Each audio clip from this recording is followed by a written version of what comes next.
Let's get started. So first of all, Ezekiel plays army. He takes the tile, he uses it for a model of Jerusalem. He used to take a model and play army. The toys included the towers for archers, forts, mounds, a soil bank, military camp, battering rams, walls of iron. He used a flat pan for that. I don't know what a flat pan is. I figure it's the pan that they cook bread on in like an outdoor, look at it like an ancient Middle Eastern pizza pan, but kind of thing. So he takes this iron pan to make walls. So he's taking common household items and building his cool little Jerusalem model. Okay? And I don't know whether he had army guys or not, but I'd like to think that he had some. And so he was to dramatize the army coming up to the city of Jerusalem. His antics no doubt drew crowds who got the message. And so he did it to capture their attention. And when you think about memorable sermons that you've seen, you maybe think about a preacher that did something, some sort of antic or whatever, brought something up on stage or did whatever. Those kind of things can make a lasting impact and leave a lasting memory. And so he had an object lesson, I guess, if you will. And it was a lot cooler than the little, the felt Jesuses. Remember for the little felt pad with put the little Jesus pictures up there? It's to dramatize. That was the idea, is to capture kids' attention and help them picture in their mind. So Ezekiel's like, all right. Now, I'm sure glad I haven't been commanded by God to, it's one thing in a sermon or whatever, but he has to go out in front of the whole group of people and can't talk or explain himself, and he has to go and play army to a people who didn't want to hear his message. And so God calls him to lay down on the job. First he has to play army, and then he has to lay down a job. God insists Ezekiel now represent Jerusalem rather than an oncoming army. He is to lay down on his left side, representing the northern house of Israel, for 390 days, representing 390 years. And it says in there that a day equals a year. You ever wonder why in prophecy do they think a day equals a year? Now you know. This is where we get that explanation. And he was finished on that side, and then he was to lay 40 days on the right side to represent Judah for 40 years of punishment. So several times a day, and we don't know. Originally I thought it was all day long. Thank God I'm seeing from the passage he got to get up and play army and make bread. So he got a break from laying on his side. But part of the day, at least, he was for 430 days, he was outside his house, laying on his side right there beside his Jerusalem. So he makes a Jerusalem model, builds siege works, and then lays on his side. And then he has to lay on his other side. His position was to illustrate captivity. He was tied up, for since bearing their iniquity was not vicarious, but merely illustrated. All the while he laid there, he had to look to the tile of Jerusalem and have his arm uncovered like a soldier who's ready for battle to do vengeance. Compare that with Isaiah 52, for example. The Lord hath made bare his holy arm in the eyes of all nations, and all the ends of the earth shall see. So when they would have these long rows, but if you're going to go into battle, you pull up your sleeve. You've seen guys roll up and want to fight. They pull up their, and that's the kind of thing he's saying. Why do you have to bear his arm? Because I'm going into battle here. He had pulled out the guns. And so that's what God had him do. God restricts him to this position called laying in bands, and the 390 plus 40 equals 430. Okay. So he laid there for 390 days. It's like, this represents Israel. They're okay. They're like doing the math. They're counting down.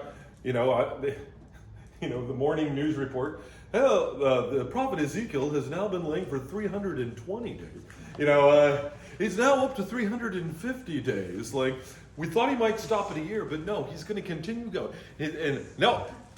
Big news today. Ezekiel rolled over. This is like, the groundhog saw a shadow or something. He's now going, and now he's been laying for 10 days, and he lays for 40 days, and he tells them it represents this time. Well, you add 390 and 40, and you get 430, and how many years were the people of Israel in captivity? 430 years. The Jews would have recognized the number 430. Okay, just the way Americans understand 1776. or the 4th of July, they would understand 430. Because for 430 years, that was the captivity. And so he was saying, I'm sending you back into captivity. This is the number of captivity. And it was the number of the rebellion in the years. The length of time Israel people lived in Egypt is 430 years. The end of 430 years to the very day all the Lord's divisions left Egypt. Okay? Exodus 12. So, that was a significant number. Now, of those 430 years were a symbol of number of Israel's captivity. Some think it was divided into 390, which represents 975 BC to 585 BC, which is the length of Israel's idolatry, and 40 years to show the northern and southern captivity concurred for 40 years.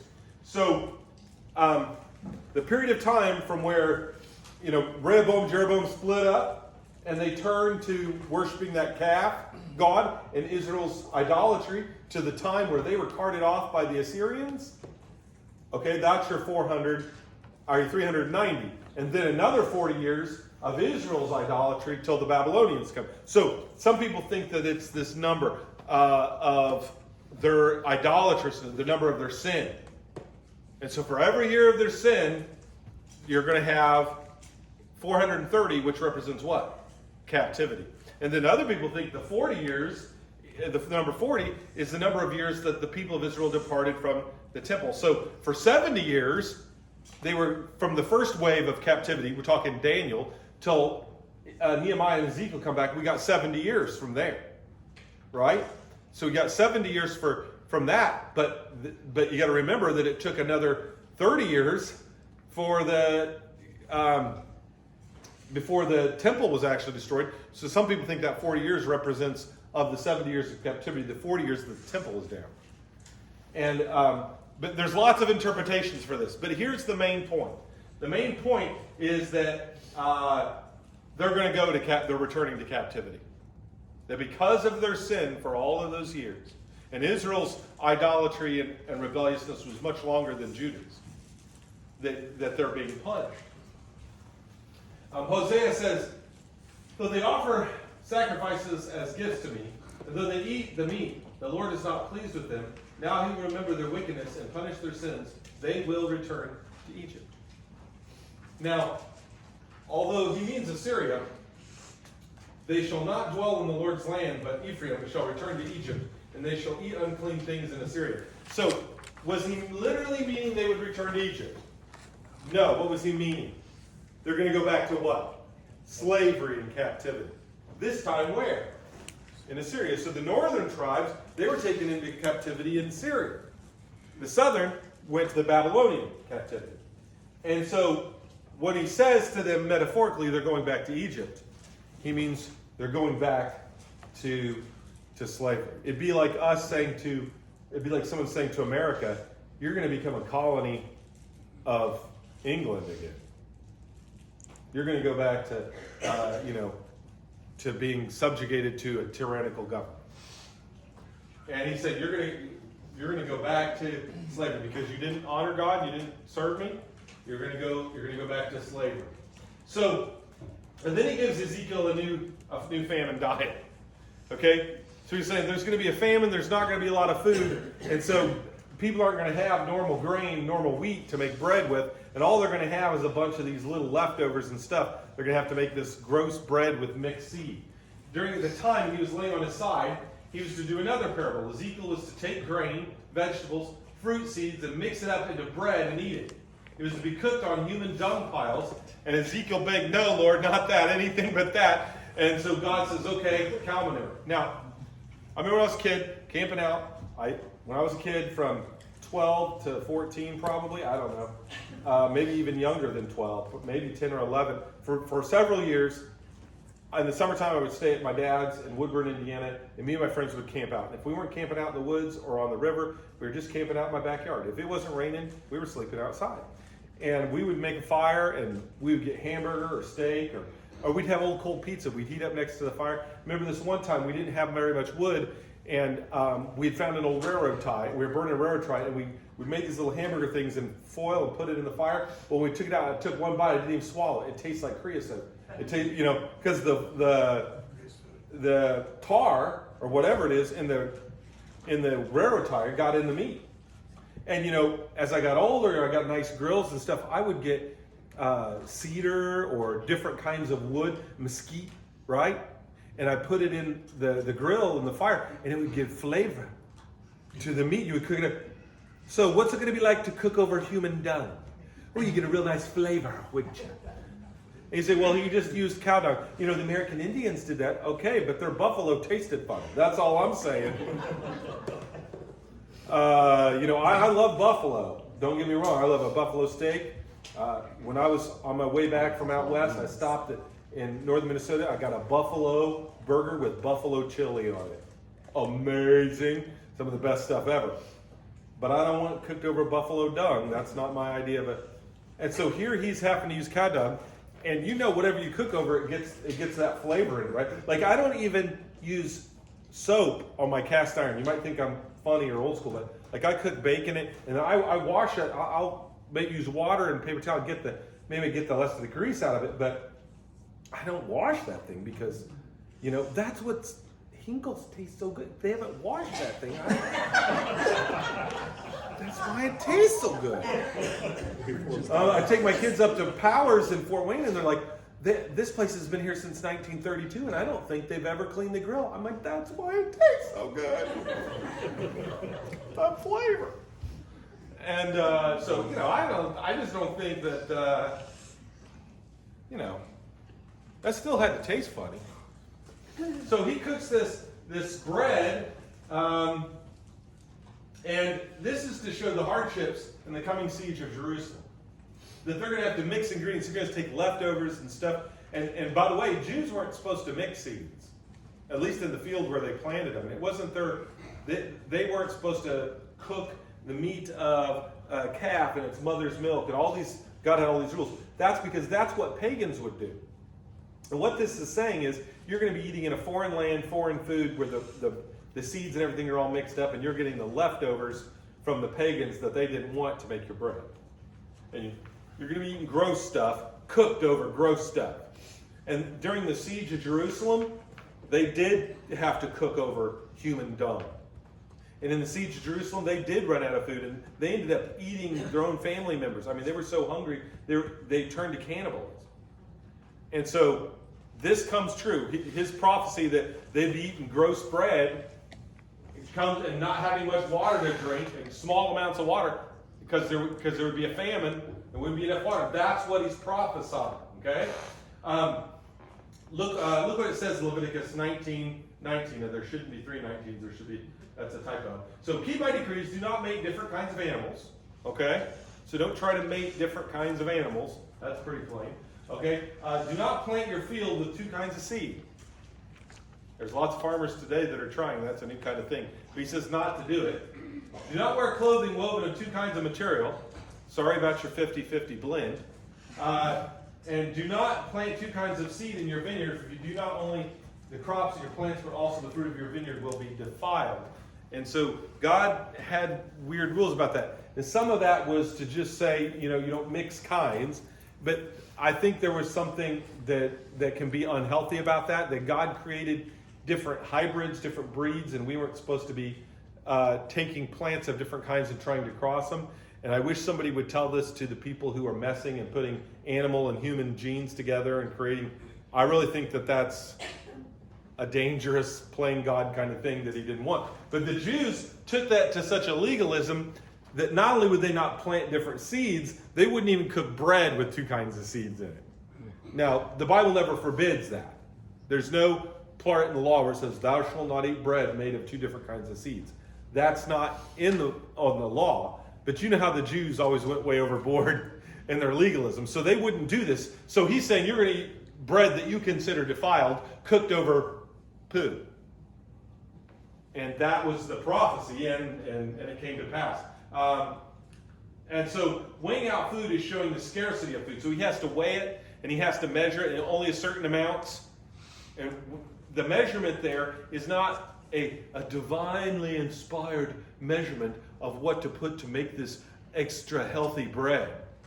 Sorry, that's not what this passage means. This is saying you're not going to have much, weigh it out, because you're going to hardly have anything to eat.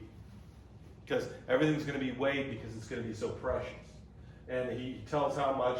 The fulfillment of this is read in 2 Kings 25. On the 9th day of the 4th month, the famine prevailed in the city, and there was no bread for the people of the land. There was no wheat. So they have to make lentils out of seeds and bread out of lentils and seeds and all kinds of other stuff. And trust me, this bread is not good. As a connoisseur of breads, this was not the good kind, okay? And since Israel would not obey God and went after idolatrous practices and uncleanness, they would live on a diet of unclean food and unclean cooking. One of Ezekiel's daily meals, verse 10, for 390 days was to bear the iniquity of Israel's sin. His diet was a food that was scarce and impure. Ezekiel was a priest. To eat so little, and which with such uncleanness, was a terrible trial for him, as it would later be for Judah. Incidentally, Ezekiel's only word so far in this book is, "Oh, Lord God, no." Yeah. We finally hear him speak, and he says, "No, God, not that. Not, please, Lord." And then he affirms he has not eaten a corpse, a wounded animal, or unclean food. So he'd kept himself clean. He'd never eaten anything unclean before, and now he's got to eat this food cooked over human dung. Lord, please. So, things to keep in context. In grace, God changed the fuel from human to cow dung. But remember, famine produces a scarcity of food, water and fuel. This daily eating before the people graphically dramatized the coming siege on Jerusalem. Okay? So the point of this was he was eating gross, unclean, mixed seed, cooked over cow dung, food that didn't taste very good, and he hardly got any of it at all, and he had very little water with it, and it was to say there's going to be a famine and hardship on Jerusalem, and this is what's coming to Jerusalem. This passage is not giving you a recipe for extra healthy food to sell at the health food store, okay? And, this sprouts of grain bread, this secret recipe from the Lord, Ezekiel 4:9, the Ezekiel bread. No, this is a punishment. Is that real? Yeah, that's a real thing you can buy in the store. I tried it. It's gross. It actually says Ezekiel 4:9 on the bread. Well, go to the frozen food section. It's at your Wally Mart. It's in your Crogers. Was it really? We're having that for Snag at junior churches. Don't have that for a snack at junior church unless you're teaching Ezekiel very carefully and selectively to kids. Ezekiel bread is not a secret healthy recipe. It's a punishment for sin. And if you really want to do it right and sell it in the Walmart, you got to cook it over poop. It's no problem. It tastes like they did, but that's the kind of thing that just they'll like, "Oh, I'm going to do a Daniel fast." Daniel didn't fast because meat's bad for you. He did that fast because the meat of the Babylonians was sacrificed to idols, and he didn't want to look like he was worshiping idols. And the reason he ate vegetables wasn't because he had anything against meat. And vegetarians will look at this, Daniel was vegetarian. No, he wasn't vegetarian. He was not eating meat that he wanted to eat because it was sacrificed to idols. Had nothing to do with the fact that it was meat. He didn't drink the wine either, but he could drink wine. But why didn't he? Because it was offered up to idols. So he drank water and ate vegetables. That was him being faithful to God and not eating pagan food that was offered up to idols. That wasn't a diet to emulate. And so people find stuff like this in the Bible, and they'll take it out of context, and then they'll sell it at the store. Context is important. Now, can some of the things in that bread be healthy? I guess, but... Yeah, but this is the kind of thing that just really, people are like, well, Jesus didn't eat meat. And I'm like, what are you talking about? He didn't eat meat. No, we don't ever have Jesus eating. He ate fish. For breakfast. For breakfast. He ate the Passover. What was that? Lamb. I mean, Jesus ate meat. I mean, he didn't have bacon. Poor guy. One of the sufferings of our Lord. But, tempted in all ways. It's not a secret healthy recipe, okay? It's punishment. Now, if you've been bad and you want to punish yourself, okay. But go get your cow dung fire. Watch Ezekiel carefully. He shamefully and perhaps unlawfully shaves off the hair of his head and his beard. Okay. Oh, we're in chapter 5. We haven't read chapter 5, but that's okay.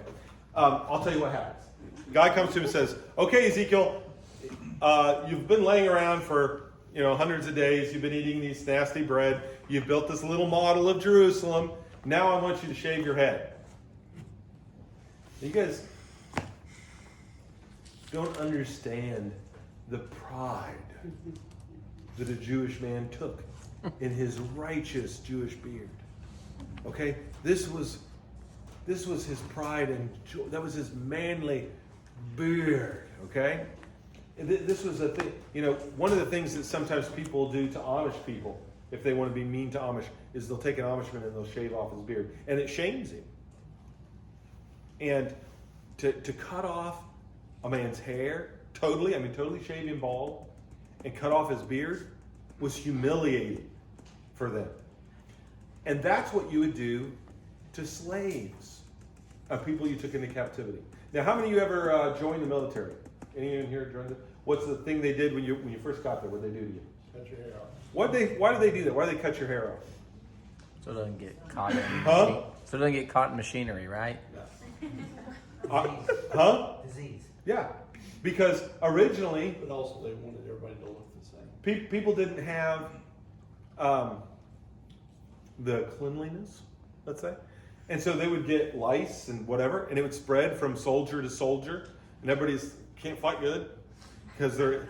And so they, first of all, just for disease sake, they shave it off, and for conformity, because. And what else? What's the job of a drill sergeant? To break you down. Yeah, and it breaks you down, it humiliates you, right? It's like David's son Absalom. He used to take pride in his long flowing hair, right? Righteous. And he was so proud of his hair. I remember there's a kid when I was in the 7th grade. He flunked 2 grades. He should have been a 9th grader. And it was the 80s, so he'd always wore a Metallica shirt and had this long blonde hair. And he was always brushing it. He was so proud of his hair, and he would bully everyone because he was 2 years older than everybody else in the 7th grade. And I remember I was there in school, and what was awesome about 7th grade is you could chew gum. In elementary school, you weren't allowed to chew gum in school, but you in 7th grade you'd mature. And now. Yeah.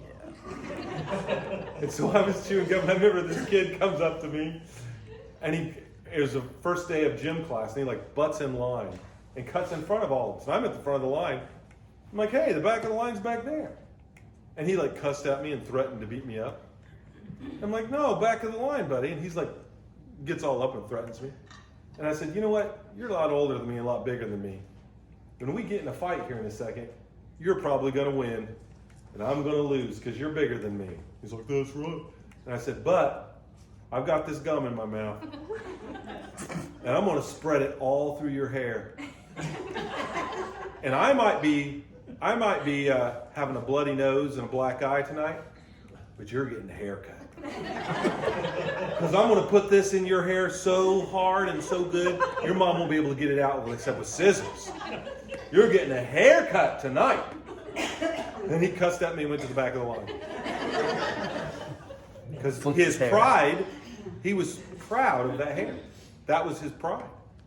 And, a guy's beard, this is my righteous beard. And if you wanted to humiliate a Jew, cut his hair off. Look what it says. It could be considered illegal. Do not cut the hair on the sides of your head or clip off the edges of your beard. It's a sign. It was a sign of mourning and shame. So why couldn't they cut off trim the sides of the beard? Now, if you look at the Assyrians and the Babylonians, they also had righteous beards, but they were square. You ever see that in the carvings? Their beards, not the Jews, their beards were not squared because they couldn't trim them. They couldn't even, they couldn't, do any of this, the things that I don't know what the hipsters do today to make their beards all pretty. They couldn't do any of that. They had, because, and maybe you've seen Hasidic Jews, right? They took this to a legalistic, they said, well, you can't shave your beards. And so they where does the beard stop and the hair on your head start? Right? Right. Right here on me, you can see where I trimmed it just today. But I broke the law. But they wouldn't even cut their sideburns. And so that hair grows a lot longer and faster than the beard hair. And so maybe you've seen Hasidic Jews, they've got really cool beards, right? Like ZZ Top beards, but then they also have these long curls that go down. You ever wonder why Jews did that? Why the Hasidic Jews? Because they're legalistically not even trimming. They can cut their hair on top of their head, but they can't cut the sides of the beard. So they'll go up here and they'll get these long curls down that go down here like that. And those Hasidic Jews and the Jews who did that, who lived in Germany, what's the first thing the Germans would do to them? They would cut to humiliate him and to embarrass him. They would cut those curls off because that was a great shame. And the only people who shaved their heads were people who are mourning or in great grief or a person who was taken captive. If you took a person captive, what did you have? God even commands us. If you take somebody captive, what do you have to do to them? Shave their head. Why? He's keeping you from bringing their diseases in. You don't want that Canaanite lice. You don't know where that stuff's been. So they would shave their heads, right? And so Ezekiel has to split some hairs. He has to cut his hair off. Look at Isaiah 15, 1 through 2. A prophecy against Moab. Moab is ruined, destroyed at night. Kir and Moab is ruined, destroyed in the night. Dibon goes down to its temple, but its high places to weep. Moab wails, and Nebo and Medeba. Every head is shaved and every beard is cut off. What's it saying? They're going to be destroyed. They're going to be taken captive. Every head is shaved. Every beard's cut off. You see, it was a great shame and humiliation. Do you remember when King David sent to another king a delegation, and the king insults him, and Haman sees David's envoys, shaved off half of each man's beard, and cut off their garments up to the buttocks, and sent them home. And so they were humiliated because for a Jewish man to show his thighs was considered nakedness. And so they had their robes cut off up to here, and they had half their beard shaved off. And the reason the king did that was to insult David and insult his envoys.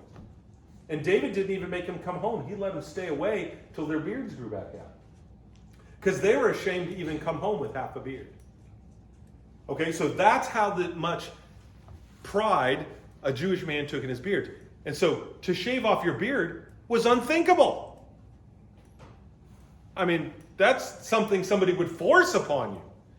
And to show what God was going to do to the men of Jerusalem, God has Ezekiel do it to himself.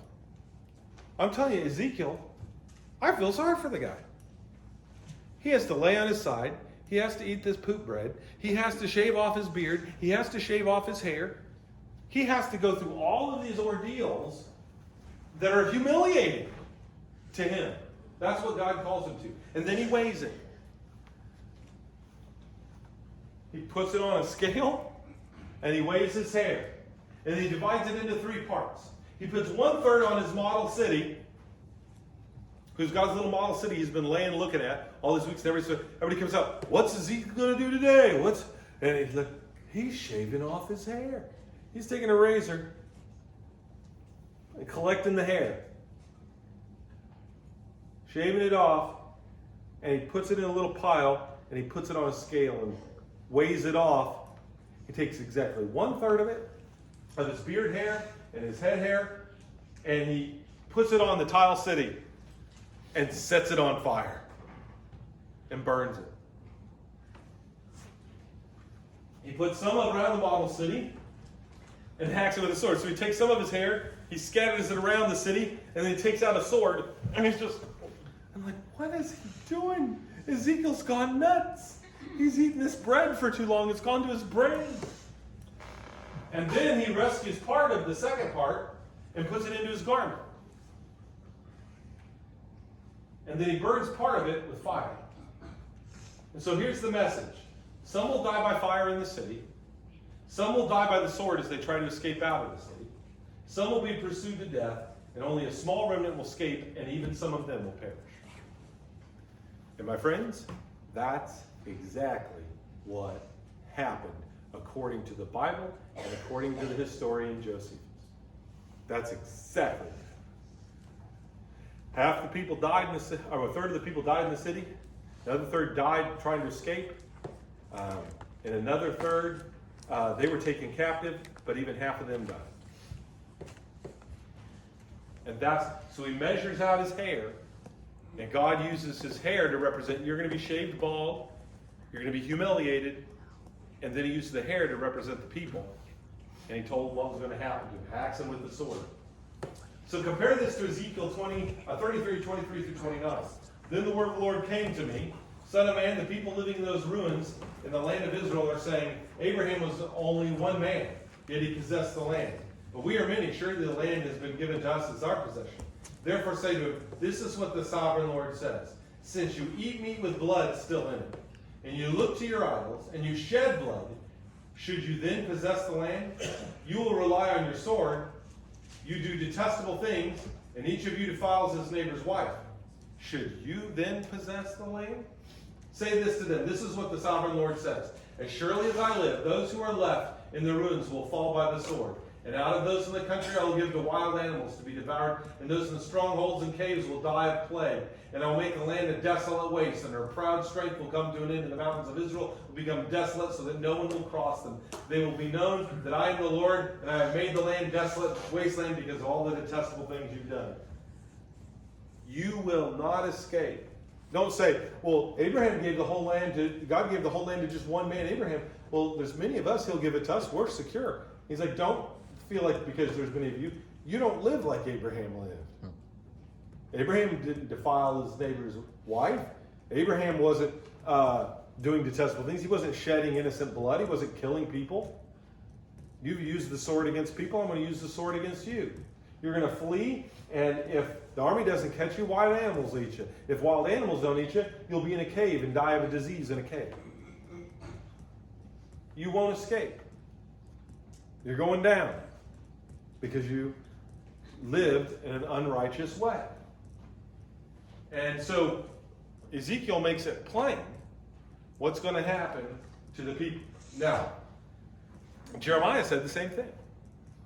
I call him Uncle Jeremiah because he may not have been his direct uncle, but they were some sort of relative, and he was older. An older relative of Ezekiel was Jeremiah, so Uncle Jeremiah, I call him. Uncle Jeremiah said the same thing, Jeremiah 40:41, concerning the remnant who were killed in Gedaliah. Thank God a few have escaped the sword and fire, yet were safe in the garden. Thus, there should be mourning and shame, for Jerusalem's grace and glory would be cut off. There would be justice, the hairs put in scales, weighed for justice, and vengeance, fire and a sword, and would be carried out. And only a remnant, hairs in the garments, would not be burned and be saved. Just a fraction of the hairs on Ezekiel's head survived. And thus, only a fraction of Israel would survive. And ironically, the ones who were going to survive and carry on the work of God would be this remnant who were taken into captivity. So, this is a harsh judgment. And God has to show Ezekiel and us that he was just in that judgment. Though Jerusalem was called the center of the nations, some called her the navel of the earth. And you think about the ancient world that spread from Tarshish in Spain to India, from Ethiopia in the south up to the Hittite Empire in the north, basically what's Turkey. In that world, Jerusalem was in the center of it. And so she was this prominent country at one point under the reign of Solomon. Everybody flooded to her for wisdom. She changed God's judgment into wickedness more than any of the other nations in comparison regarding our opportunities. You know, did the Assyrians stop worshiping Dagon? Did the Canaanites stop worshiping Baal? Did the Babylonians stop worshiping Bel? Did the Egyptians stop worshiping Amun-Ra? No. They were loyal to their gods. The wicked people were more loyal to their false gods than Israel was to the, who changes God? What country changes gods like that? The only one that did is the one who actually had the one true God. Now, you say, well, why is that? Well, the reason is the devil wasn't encouraging the Egyptians to stop worshiping Amun-Ra, nor the Babylonians to stop worshiping Bel, nor, the devil's trying to get them. He's been supernatural, spiritual forces of evil in heavenly places are working against the one true God. And by the way, think about that. Is there any other religion on earth more persecuted and hated than Christianity? Now, who's more strict and violent? Well, certainly Islam than Christianity. And yet in our country, the people that are of a liberal persuasion, who do they work more against? Christians or Islam? Or they defend, no, Islam is the religion of peace. Really? That's what's happening in Afghanistan? That's a religion of peace going on over there? Where these women aren't allowed to go to college anymore and forced to wear burqas, and people of any other religious view are being slaughtered in the street? Going from house to house, rounding up anyone of any other religion, whether it's Sikh, Christian, or whatever, and killing them? That's a religion of peace? Weird. But the devil isn't opposing Islam. It's opposing Christianity. That's why Christianity is unique in its persecution more than other religions, because it's the truth. It's the one the devil's working against. So she refused God's judgments and statutes and walked not in them. She didn't obey God's judgment like the heathen did their religion. And she defiled his sanctuary, verse 11, and it's described in chapter 8. So the kings, they did horrible things to defile the temple. And so God pronounces judgment. You'll be executed before the nations. So look at it this way. Israel was supposed to be an example of God's faithfulness and an illustration of God's people and God's goodness. But because Israel rebelled against God, what did he do?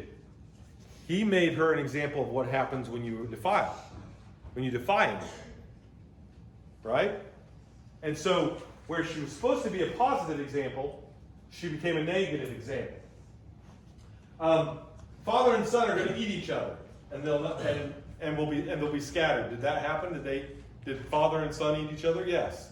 In the siege of Jerusalem, there was cannibalism. A third part dies with pestilence. A third part dies with the sword, and a third part will be scattered to the winds to be pursued. So there we have it, dividing it into thirds again. And God made them a waste and a reproach and a taunt among the nations. So they're going to be humiliated, and everybody's going to shake their head. They're going to go, man. And the land is going to be so desolate and empty of people and overrun with wild animals, people aren't even going to want to go there anymore. It's just going to become a wasteland. It's not a place anybody will want to even visit. And that was true for a period of time in the captivity. And God sent famine upon them. And that was certainly true. So God was justified in his judgment. Now, compare God's prophecy against Babylon in Isaiah 13. So God prophesies against Babylon. Now, we're going to see a difference, but I want you to notice also a comparison, okay? So God says Jerusalem's going to be abandoned, and there'll be nobody there, and for a while it'll be empty, and there'll be wild animals will run free there. That's what he prophesies with Ezekiel.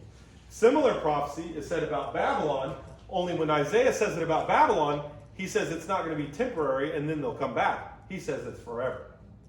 He says no one will live in Babylon again. Now, you guys, the Medo-Persians sacked Babylon, and it was quickly became deserted and went to nothing, and nobody has lived in it for thousands of years. Okay? Since, for 2,400 years, yes. Can I confirm that? My daughter was in Babylon when she was in the army, and she said there's nothing there, just ruins. The Arabs won't even spend the night there because they say it's haunted. And this is what God says about it. She'll never be inhabited again or lived in through all generations. There no nomads will pitch their tents. They won't even stay the night there. All generations, no shepherd will rest their flocks, but the desert creatures will lie there, and jackals will fill her houses. There will be owls who will dwell there, and there will be wild goats will leap about. Hyenas will inhabit her strongholds. Jackals her luxurious palaces.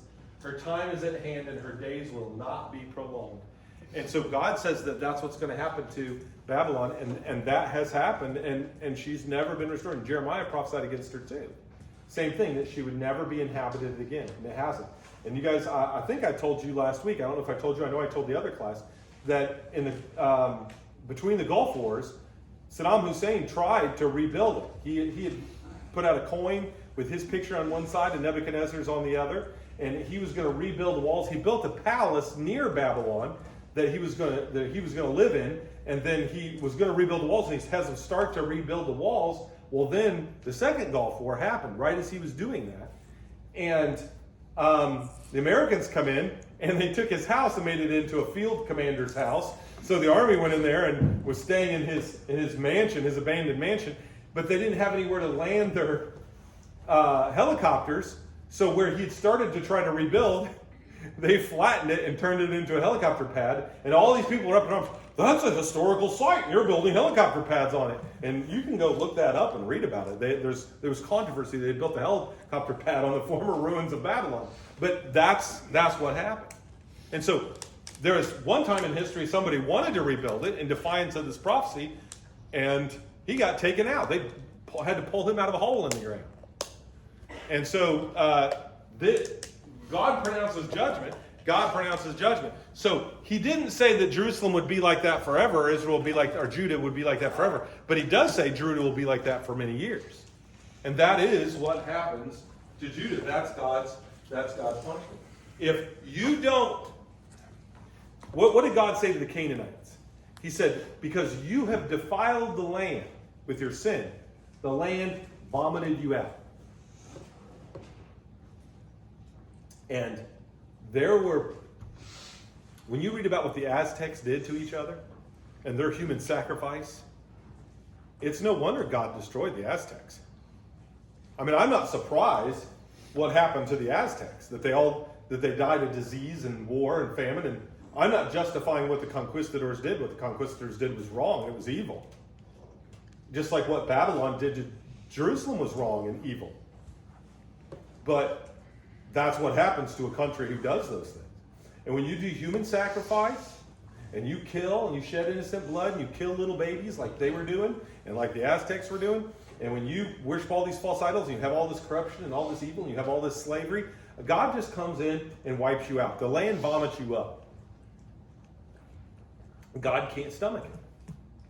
And I'm telling you, he starts off, you'll get some famine, you get some war, you're going to get some terrorism, you're going to get some disease. He goes through and if you don't repent, he starts doing those things. Have we seen anything like that? Have we seen any famine, any natural disaster? Have we seen any pestilence or disease spreading around? Is there anything we've seen like that? Anything? Anyone seen any?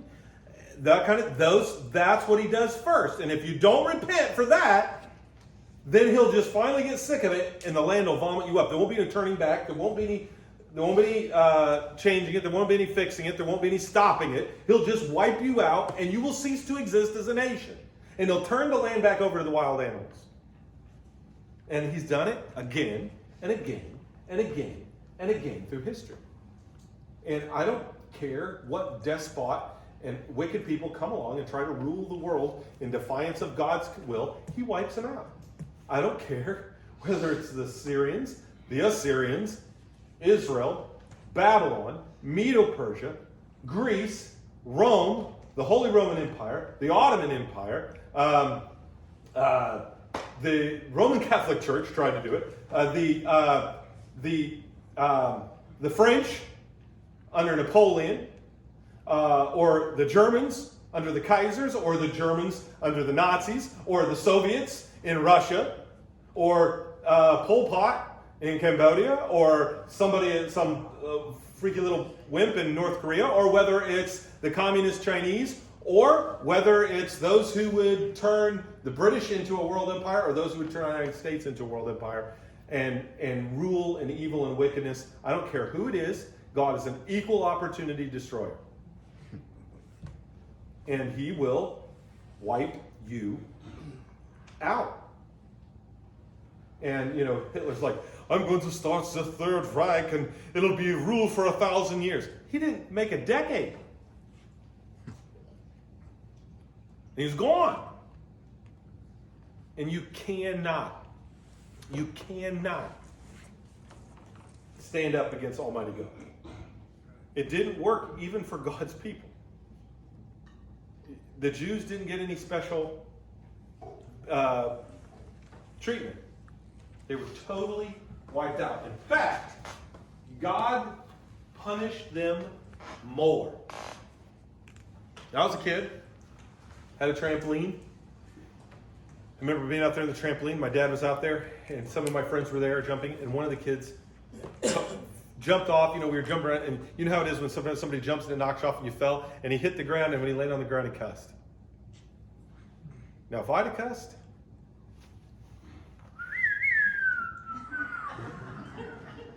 I would have got a whooping. But this kid, all he got was a, hey, we don't use that language here, and if you're going to use that language, I'm going to have to ask you to leave. Oh, sorry, Mr. Faull. Sorry, Mr. Faull. Won't happen again. All right. That's all he got. He didn't get a whipping or nothing. If I'd have said that, I'd have got a whipping. Why? I'm his son. And judgment begins with the house of God. And we're his children. There's a lie that the devil tells us is that everyone in the world are God's children and we're the universal brotherhood of man. No. To those who believed, he gave the right to become the children of God. And to the person who does, you guys remember when God made the ark and he said, only the priests can carry it, don't touch it, don't look inside of it on pain of death. Okay? The Philistines capture it in battle and they put it in the temple of their god Dagon. And what's the idol do? The idol kept falling over and bowing to the ark. It keeps, and finally on the third day, it falls over and the arms, which represent the strength of Dagon, break off. Because the arms represented the strength. And then they still didn't get it. They're like, what? Is this a coincidence? Or, strange. And they still didn't get it. And so they worshipped rats and hemorrhoids. Now, I know it's weird to worship hemorrhoids, but they did. And so God says, oh, that's what you worship? Okay. And so he sent rats and hemorrhoids and gave everybody in the country hemorrhoids. And they couldn't sit and think about it anymore, what they were going to do with the ark. So they made preparation to move the ark out of the country. It's after 8:30. Oh, sorry. Oh, it is. I better quit. So they made preparation to move the ark. They put it on a cart and they sent it into Israel. And they came rolling into, and they go, if it goes back to Israel, we'll know. And it did. It went back to Israel. So Israel got it back. And so people looked in it. God kills them. So they keep it there at this one guy's house for years. So finally, years later, David wants to bring it back. And instead of bringing it back on the shoulders of the priests as the law demanded, and as they knew it ought to, they wanted to use the newfangled Philistine way of hauling. The Philistines had it on a cart pulled by some oxen. So that seems like that's a lot less work on the poor little priest's shoulders. So we'll just haul it back that way. And so they put it on the cart. Well, the problem is they came to a rough spot in the road. Evidently, it's kind of like Indiana. There was construction everywhere or something. And they hit a pothole or something. It starts to fall over. Uzzah reaches up to steady it, touches it, and dies. The Philistines opened it up and put gold hemorrhoids in it. They were allowed to open it and look at it and touch it, but they didn't have the law and they didn't know. God didn't hold the Philistines to the same standard. Now, he still punished them. He gave them a sore spot. But he did not kill them because they didn't know. The Jews knew. They had the law. God holds us to a higher standard than the world. And have you ever seen, it just seems like a worldly person, they'll get away with something, and then you as a Christian, you try one little thing and you get caught, you get busted, or the bad thing happens to you. And I've just seen it again and again. You're like, man, these guys get away with everything, and I'm a Christian. I couldn't get away with anything when I was a kid. God, the Bible says, be sure your sin will find you out. It does. I think my dad had paid informants. I'm not sure. But God sees everything we do. And he holds us to a higher standard than the world. And so, in this thing, in this justification, he punishes her, and how much more? Because they knew better. They had the law. Babylon didn't have the law. These other people, and so it's a unique judgment. And I'll just end with this. Compare Matthew 24:21, what it says about the end of the world. For there will be a great distress unequal from the beginning of the world till now, and never be equal again. That's talking about the destruction of Jerusalem in 70 AD. So, what happened with the Babylonians was bad, right? What the Romans did was worse. Why? Because he repented, he forgave him, he brought him back. They should have known better, and they still rejected the Messiah. See, each time, like maybe you're this way with your kids too, but with me, if my kid disobeyed the first time, I'd punish him. If they did the same thing again, the punishment went up a notch. If they did it again, the punishment would really go up a notch. Right? Each time there was another, the punishment would excel even for the same offense. Because I was going to turn up the heat till it worked. And God turned up the heat. But look what this says. Because of all your detestable idols, I will do to you what I've never done before and will never do again. So he says, I'm going to kill you. I'm going to take you out of Jerusalem. I'm going to scatter you. And then eventually in a few years, I'm going to bring you back. But he says, I've never done it before. I'll never do it again. He's not going to restore Jerusalem. He's not going to bring the people of Israel back. In 70 AD, it was different. This time, they could still trace their lineage. They could still prove they were Jews. They could still trace their ancestry. After 70 AD, all those records were destroyed. No one today can prove they're even a Jew. The farthest back any Jewish family can trace is just to 1200 AD. Nobody today can prove they are, in fact, a definite descendant of Abraham. How can he restore Jews when we don't even know who the Jews are? We got people who follow the Jewish religion who say they're of Jewish ancestry, but so many non-Jews have come into that over the years, and we know that for historical fact. The Eastern European people converted to Judaism, and a lot of people who claim to be Jews today, they're blue eyes. Well, they're not Jewish. So, it's a unique judgment that God is pronouncing. Nothing like it ever happened before. Nothing like it will happen again. So when the premillennialist says God's going to do this again, you just remember Ezekiel 5:9. All right? Let's pray. Father in heaven,